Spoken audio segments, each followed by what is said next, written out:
Somebody told me that there was like a cheat code that would turn an awkward meeting into an actually useful one. And that piqued my interest, I got to admit. It was one of those things where I said, okay, if there really is a cheat code, I need to know what it is. And I wanted to make sure that I could leverage said cheat code so that I could get my teams to really appreciate the time that they spend in meetings. So the story goes like this. There's a story that's tied to it. And the story is about a guy who works at a radio station. He said, so there I was running my first radio station team meeting like a nervous school teacher. Me talking, everyone else is staring. The clock is ticking louder and louder than the death march. I eventually took that clock out to the bin. Anyway, this meeting, crikey, it was brutal. I guess this guy's from Australia.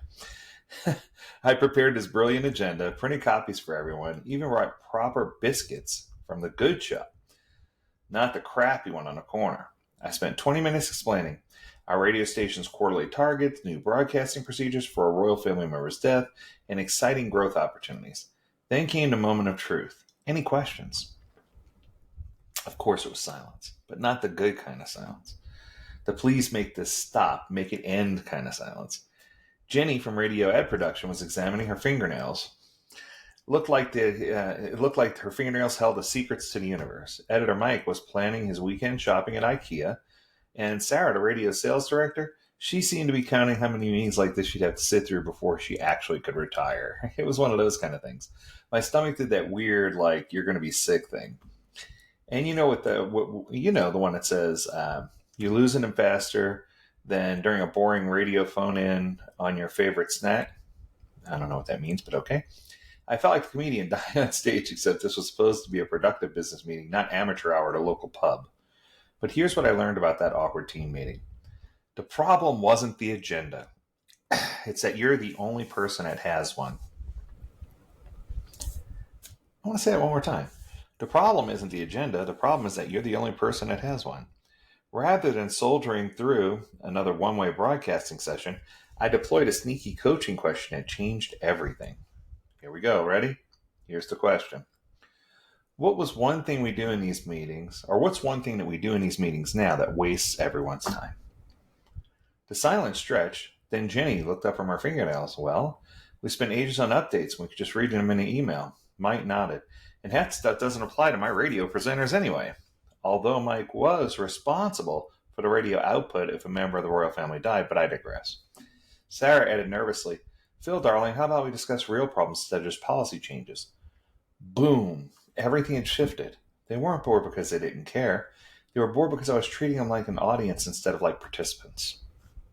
The conversation that followed wasn't about my agenda. It was about how we're going to build their agenda. Within minutes, we redesigned the whole format, quick email updates instead of verbal reports, department-specific breakouts, problem-solving sessions instead of information dumps. The next meeting felt completely different. People arrived with actual issues to discuss. They engaged with each other and not just me. I spent more time listening than talking. We often think resistance means disengagement. In reality, people want to talk about what matters to them. Your team isn't avoiding participation. They're avoiding pointless participation. The most powerful meeting strategy doesn't lie in better presentations or PowerPoints.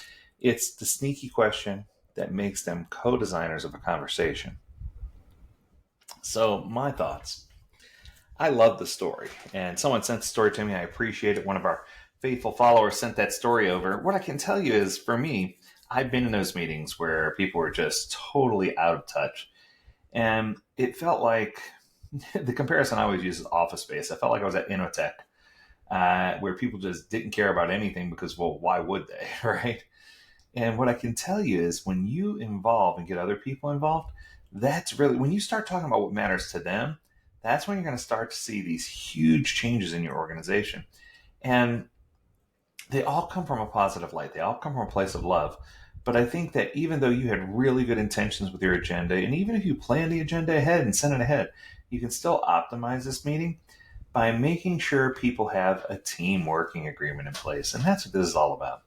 If you can get to the point where you can talk to the team and say, let's talk about what we can do to improve all of our meetings, and set some ground rules and make them part of your core team working agreement, that's going to help you have success both inside the workplace and outside the workplace because you have more time to do the things you love. That's going to do it for today. I hope that you enjoyed it. If you have a topic you want us to discuss, remember, learn more at AgileDad.com is the best place to send those. We would love to hear from you. And as always, we encourage you to stay healthy, stay well, and stay agile, my friends. Until next time, do take care.